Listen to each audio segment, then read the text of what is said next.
자, 신용카드 범죄 계속 이어서 나갑니다. 자, 메뉴의 제목을 보시면 편취, 갈취 밑줄 그으세요. 자, 편취, 갈취는 편취죄죠. 편취죄. 그 점에서 전 시간에 배웠던 절도, 강도와 좀 달라요. 자, 편취, 갈취한 타인명의 신용카드를 부정 사용했을 때 어떻게 될 것이냐라고 하는 것인데요. 일단은 노트를 펴보시면, 자, 노트는 126페이지 펴보세요. 자, 우리 전 시간에 설명드렸지? 여기 절도, 강도는 탈취죄다. 탈취죄. 반면에 사기, 공갈은 편취죄다. 편취죄다. 라고 하는 거예요. 자, 그래서 자, 이 사기, 공갈 같은 경우는 편취죄이기 때문에 상대방이 처분 행위가 필요하잖아요. 하자에 있는 의사표시에 의해서 재물을 뺏는 거잖아요. 사기, 공갈 치는 것이기 때문에. 그래서 취소 전까지는 얼마든지 사용 권한이 있다는 거예요. 그래서 일단은 카드를 뺏은 것 자체는 카드 자체에 대한 사기, 공갈밖에 되질 않아요. 그러나 상대방 피해자가 취소권을 행사하지 않았다면 나는 물품 구입할 수 있고 용역 제공 받을 수 있고 서비스 받을 수 있는 거예요. 그래서 이 사기, 공갈죄는 별도로 죄가 되지 않는다. 이렇게 보시면 돼요. 인출도 마찬가지고요. 이것은 왜? 사용 권한을 부여받았기 때문에. 그래서 죄는 사기, 공갈죄 1죄밖에 안 됩니다. 됐어요? 자, 이런 논리로 한번 가볼게요. 다시 한번 교재를 와보시게 되면, 자, 보세요. 이 판례 별표 쳐보세요. 갑은 혼인의사가 없음에도 을려와의 혼인의사가 있는 것처럼 가정하여 현금 카드를 달라고 거짓말을 하여, 거짓말했네요. 자, 을려로부터 카드를 건네받았다 그랬어요.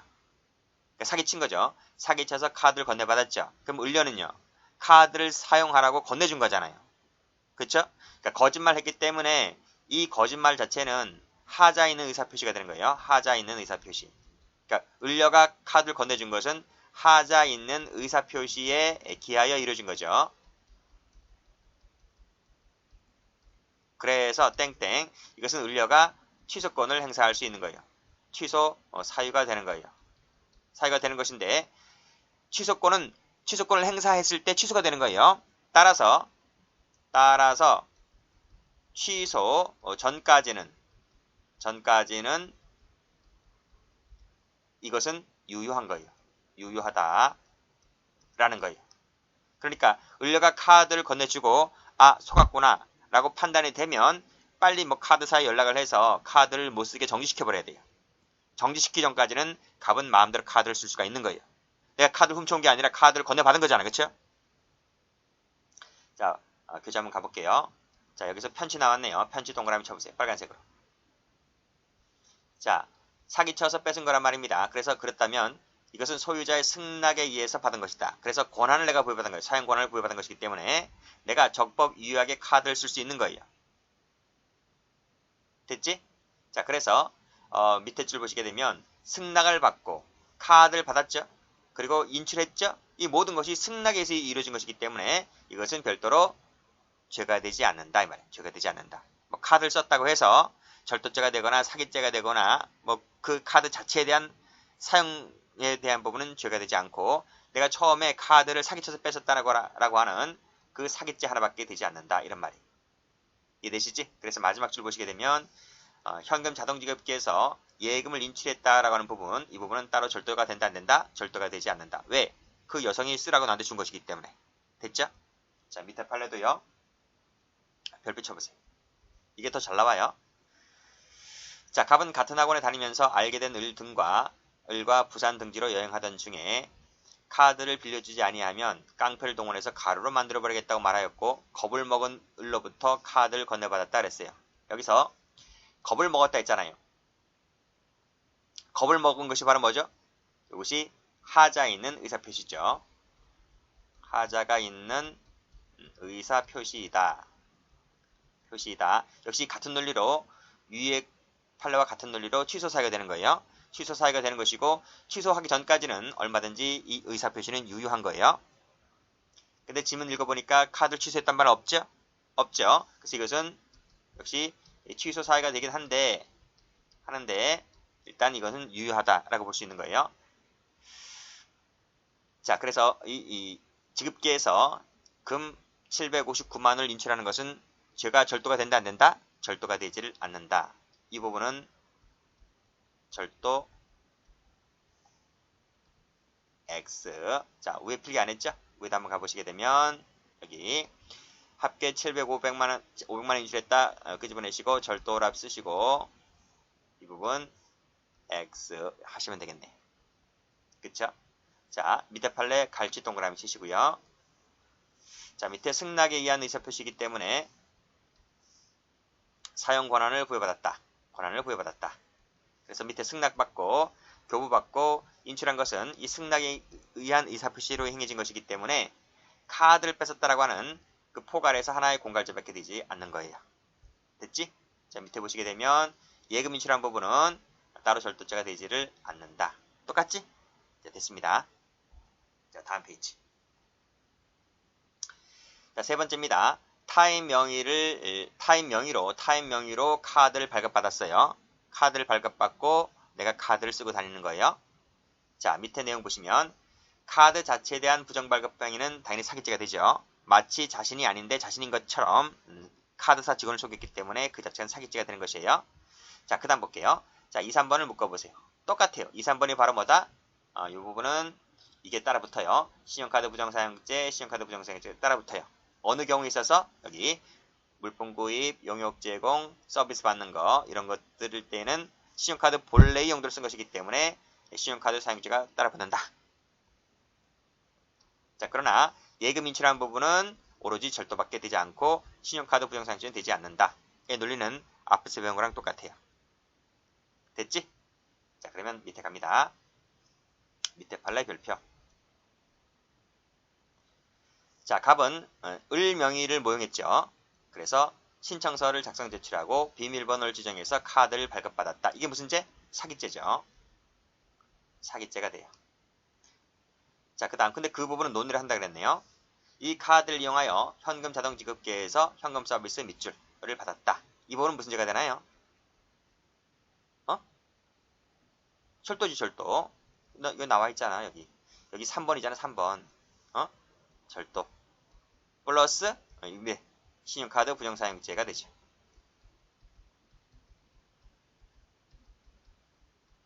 그치? 죄가 두 개가 되고 경합법. 됐습니까? 자, 밑에 판결 요지 보시게 되면 타인 명의를 모용하여 발급받은 카드를 사용하였다. 그래서 옆에 빨간색으로 현금 대출 동그라미. 받은 부분은 뭐가 된다? 절도가 된다.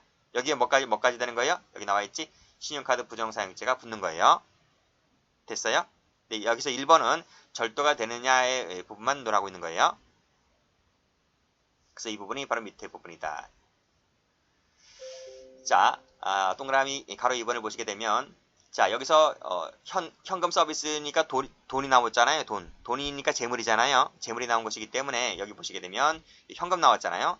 현금 나온 부분은 컴퓨터 사용 사기죄가 되지를 않는다. 이 부분은 우리가 앞에서 배운 것이고요. 그래서 이 법조항을 적용할 수가 없다는 말은 컴퓨터 사용 사기죄가 되지 않는다. 절도가 된다를 얘기하고 있는 거예요. 자, 다음 이제 거의 다 끝나갔습니다. 자, 관련 판례 볼게요. 자, 1번 신용카드를 통해서 현금 서비스 검은색 동그라미를 받는 것은 본래 기능을 사용한 것이므로 뭐가 돼요? 그렇지. 신용카드 부정사용죄가 된다는 말을 이렇게 표현하고 있는 거예요. 부정사용죄가 된다.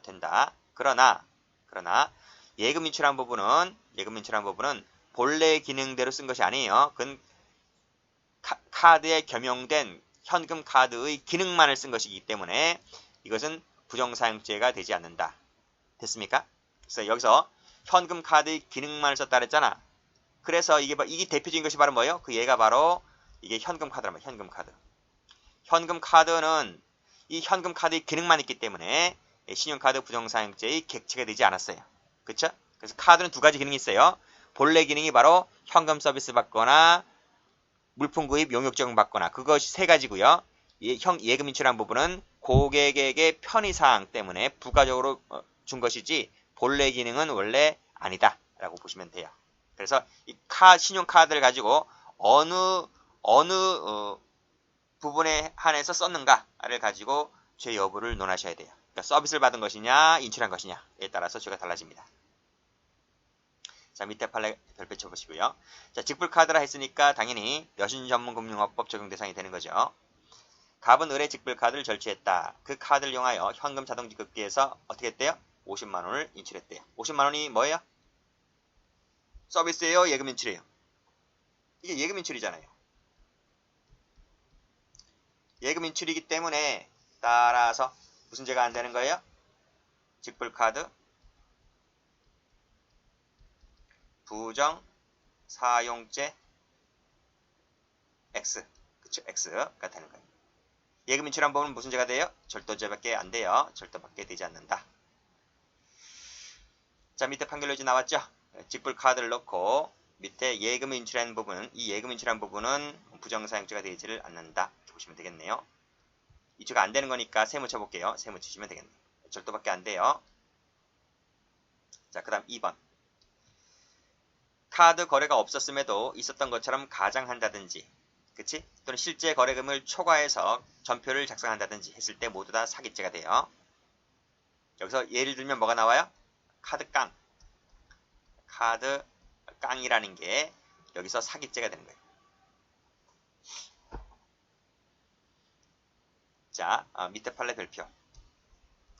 갑은 가맹점에서 자신의 여관에서 갑이 을로부터 빌린 병 명의의 신용카드를 이용하여 마치 병이 위 여관에 투숙하여 100만원 상당의 용역을 제공받은 것처럼 매출 전표에 허위를 작성하였다. 그리고 은행에 위 전표를 제출하여 그 금액 상당을 받았다 그랬습니다. 갑의 죄책은? 사기죄가 있어요. 사기죄. 그래서 밑에 판결로지 보시게 되면 빨간색으로 허위 동그란. 고지하지 아니한 채 제출해서 대금 청구한 것은 사기죄가 된다. 이 사람이 능력이 있었든 없었든 그건 중요하지 않아요. 그치? 카드깡 하면 전부 다 뭐가 돼요? 사기죄가 되는 거예요. 자, 됐고. 그 다음에 밑에 도표는 제가 다 말씀드린 거고요. 한번 쭉 정리해보세요.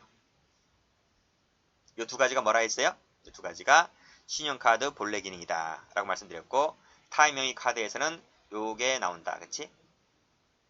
그리고 다시 한번 말씀드리면 물품 구입, 용역 제공은 사기죄가 되고요. 현금 서비스는 절도가 되고요. 그것들 받으시면 돼요. 자, 이제 끝났습니다. 자, 다음 페이지 준사기죄 가볼게요. 준사기죄는 공부할 거 없어요. 객체가 뭐 재물하고 이익 된다는 거 외에는 공부할 거 없어요. 자, 편의시설 이용죄 가볼게요. 여기는 재물하고 역시 이익이네요. 이익. 그리고 부정한 방법으로 대가를 지급하지 않는 거예요. 대가를 지급하지 않는다. 자판기라든지 공중전화기를 이용하는 죄입니다. 자, 절도죄, 사기죄, 흠결을 보충하는 보충조항이다. 뭐 특별조항이다 나와 있고요. 자, 그 다음과 공부할 거 없어요. 다음 페이지 가보세요. 자, 중요한 판례 나오네요. 별표. 밑에 판례도 별표. 자, 제가 전 시간에 한 거 말씀드렸지. 공중전화 카드 세무 치시고 이것은 유가증권이다. 일반 공중전화 카드입니다. 후불식이 아니고 일반 공중전화 카드예요. 자, 그 다음. 자, 이건 그 위조죄 할 때, 문서죄나 유가증권 할 때 나오는데, 폐, 밑줄 그어보세요. 폐. 쓸모없는 거지. 그 다음에 사용 가능한 거지. 쓸모없는 것을 사용 가능한 것을 바꿔버리지. 그럼 뭐가 돼요? 위조죄가 돼요. 변조가 아니고 위조죄라 불러요. 동일성을 상실시켰기 때문에 위조라 불러요. 자, 밑에 판례 가볼게요. 자, 그 다음 여기서 말하는 후불식 통신카드 나와있지. 후불식 세무 쳐보세요. 이것은 편의시설이 아니다. 편의시설이 아니다. 그래서 본죄가 되지 않는다는 논리고요. 자, 그 다음 사용자에 대한 각종 정보가 전자기록되어 있는 자기띠가 쭉 나와 있는 이 전화카드의 경우에 이 전화카드는 뭐로 본다? 문서로 본다. 문서. 그 문서가 바로 뭐예요? 사문서로 본다. 그래서 말씀드렸지. 후불식 카드, 후불식 통신카드는 사문서 올라가서 일반 공중전화 카드는 유가증권이고 후불식 카드는 사문서다. 이렇게 정리를 해 두셔야 돼요. 그래서 밑에 절취한 전화카드를 자, 파란색으로 전화카드 세모. 이 전화카드가 뭐예요? 후불식 통신카드지. 이 후불식 통신카드를 공중전화에 넣어 쓴 것은 사문서를 부정행사했다. 이렇게 보시면 돼요. 그래서 권한이 없는 자가 절취했으니까 이 절치가 바로 나중에 배우겠습니다만은 이 절치가 바로 권한이 없는 자. 권한이 없는 자가 그 카드의 본래 용도대로 썼기 때문에 부정사용죄가 되는 거예요. 아시겠어요? 자세한 것은 문서치 할 때 말씀드립니다. 어쨌든 이 두 가지 판례가 모두 다 뭐다? 편의시설 객체가 되지 않는다 라고 하는 것을 알아두시면 돼요. 자, 다음 페이지. 부당이득죄 가볼게요. 자, 부당이득죄를 보시게 되면 객체를 잘 봐두셔야 돼요. 현저하게 부당한 이득을 취득한 자 있죠. 이득 동그라미. 그래서 객체에서 순수 이득죄다라고 하는 거예요. 객체에 뭐가 없어요? CF, 재물이 없어요. 재물이 없다. 재물이 없다. 그래서 여기서는 작물이라고 하는 죄가 나올 수가 없죠. 자, 현저하게 부당한 이득을 취득했을 때 부당이득죄가 되는 것이에요. 시험에 나온 적이 하나 있는데 그게 미수가 없어요. 그게 경찰 시험에 한번 나온 적이 있어요. 나머지 읽어보시고 자, 밑에 판례 볼게요. 자, 현저하게 부당한 이득을 취득했을 때 부당이득죄가 된다 했잖아요. 근데 이것은 단순히 비율로만 보수는 안 된다는 거예요. 비율로만 보수는 안 되고 이것은 사회통념에 따라서 판단할 문제이다 라고 하는 거예요. 예를 한번 들어볼까? 시골 땅이 있어요. 시골 땅. 시골에 있는 땅이 있어요. 땅이 있어요. 한 평에 5,000원짜리 5,000원. 5,000원인데 두 배를 불렀어. 아니, 여기 한 평이 5,000원짜리인데 이것을 10배를 부르면 5만 원밖에 되질 않아요. 무슨 말인지 알지? 지금 차익이 얼마지? 45,000원이잖아요. 근데 서울 땅 한번 볼까? 서울 땅 한 평에 3천만 원이 예를 들면 근데 이것이 두 배면 얼마예요? 두 배면 이것이 6천만 원이. 그러면 차익이 얼마? 이건 3천만 원이잖아요. 그러니까 시골 땅은 10배를 부리면 45,000원밖에 안 되고 서울 땅은 두 배만 불러도 6천만 원 차익인데 그럼 뭐가 부당이득이에요? 아, 두 배짜리가 부당이득이잖아요. 그러니까 부당이득이다 아니다라고 하는 것은 단순히 비율로만 평가했을 문제가 아니란 말이에요. 구체적 개별적 사안에 따라서 달라진다. 시세라든지 공시지가라든지 어느 지역이고 도로 하나에 따라서 같은 동네라도요. 도로 하나에 따라서 천차만별의 가격이요. 그런 모든 것들을 고려해서 판단할 문제이지 단순히 비율로만 평가해서는 안 되겠다라고 하는 게 판례입니다. 자, 보겠습니다. 알박기라는 거 있잖아요. 알박기. 알박기 모르는 분들이 있대. 이 지역이 이렇게 개발이 돼요. 무슨 아파트가 들어온다라고 해서 개발이 된다라고 쳐요. 그런데 그러면 노후된 집들이 많이 있을 거 아니에요. 노후된 집들이 많이 있을 거 아니에요. 그렇죠? 그런 얘기가 몇 년 전부터 흘러나왔단 말이에요. 아파트 들어선다는 얘기가 몇 년 전부터 흘러나왔어요. 흘러나왔는데 어느 날 이 집주인이 어떤 사정으로 인해서 집을 팔아요. 파는데 이 집을 사는 사람이 있어요. 이 집을 매수하는 사람이 있대. 매수인이 있단 말이에요. 근데 이 모든 개발되는 소식을 다 알아요. 이 사람은 투기하러 들어온 거예요. 투기를 하러 이 아파트 낡은 집을 1층짜리 아주 낡은 집을 돈을 주고 사고 여기서 이제 알을 박는 거야. 알을 박아버린다. 알을 박기 들어가는 거예요. 그러니까 이 건설 회사가 다른 땅들은 다 매입을 했어요. 매입을 해놨는데 이 새로운 매수인이 들어와서 딱 버티고 쓰는 거예요. 나는 몇 배를 부르고 그 이상을 주지 아니하면 난 협조 못하겠다 라고 해서 알박기 들어가는 것 자체가 바로 뭐다? 부당이득죄다 라고 보시면 돼요. 자, 그래서 여기 보시면 여기 미리 알고 들어오잖아요. 개발되는 소식을 알고 들어와요. 그리고 처음에는 협조할 듯한 태도를 보이면서 사업이 진행되도록 한 다음에 마지막에 거부를 해요. 그리고 이렇게 한 궁박한 상대에 빠지게 되는 경우에 있어서 이 사람이 원인을 제공한다든지 상당한 책임을 부담한다든지 라고 했을 때 이게 알박기가 되는 거예요. 그런데 끊으시고 자, 개발 사업이 진행되기 오래전 세무 부동산을 소유해 온 사람은 두세 배를 불렀다고 해서 섣불리 부당이득죄로 함부로 부당이득죄로 논해서는 안 된다 이런 말이에요. 그러니까 여기 이 알박기라고 하는 것은 개발되는 소식을 듣고 들어와서 땅이나 건물을 사서 알박기 들어가는 거예요. 이 사람은 단순히 2배만 불러도 부당이득자가 되는 겁니다. 그런데 개발 소식이 있기 아주 오래 전부터 여기에 살아왔어요. 할아버지 할머니가 살아왔어요. 그분들이 나이 들어서 어디 갈 거예요? 그렇잖아요. 그래서 그분들이 오래 전부터 개발된다는 소식이 있기 전에 오래 전부터 땅 건물을 소유해 온 사람이라면 제한을 거부하다가 수용되는 과정에서 큰 이득을 취했다는 사정만으로 함부로 부당이득죄라고 논해서는 안 된다 이런 말이에요. 그러니까 부당이익이 된다라고 하는 것은 개발되기 전에 있었느냐 개발되기 후에 들어왔느냐 이것을 가지고 판단하시면 되겠습니다. 밑에 판례도 역시 마찬가지로 수년 전이지 셈에 치시고 40배를 불렀다 할지라도 함부로 부당이득죄라고 논해서는 안 된다 이런 말이에요. 40배가 중요한 게 아니야. 제가 말씀드렸잖아. 시골 땅 같은 경우는 큰 의미가 없다고요. 자 밑에 판례 보세요. 자, 빨간색으로 미리 알고 들어오잖아요. 미리 알고 들어왔을 때 단 2배만 불러도 부당이득죄가 된다는 판례입니다. 그러나 파란색으로 수년 전 세모 이렇게 부르는 것은 죄가 되지 않고요. 밑에 판례는 뭐 2, 3번부터는 뭐 의미가 있을까? 그냥 세모만 쳐볼까? 검은색으로요. 5, 6배, 10배, 2.4배, 300에서 600이니까 2배네요. 45배 이런 것들은 죄가 되지 않는데 거의 출제가 되지 않습니다. 출제가 된다고 하면 위에 거 미리 알았느냐 수년 전 몰랐느냐 이것을 가지고 논하면 되겠어요. 그 다음 상습범 가볼게요. 상습범은 뭐 앞에서 우리 많이 봤던 거죠. 상습범이 되면 이분을 가중처벌하는데요. 자 밑에 보시면 전과가 있다 없다는 중요하지 않아요. 전과가 있다 없다라고 하는 것은 누범의 경우에는 전과 여부가 중요하지만 상습범 같은 경우는 전과 있다 없다가 중요한 것이 아닙니다. 단순히 뭐다? 사기라는 습벽 동그라미만 있다면 상습성이 인정된다. 이렇게 정리하시면 될 것 같아요. 여기까지 하겠습니다.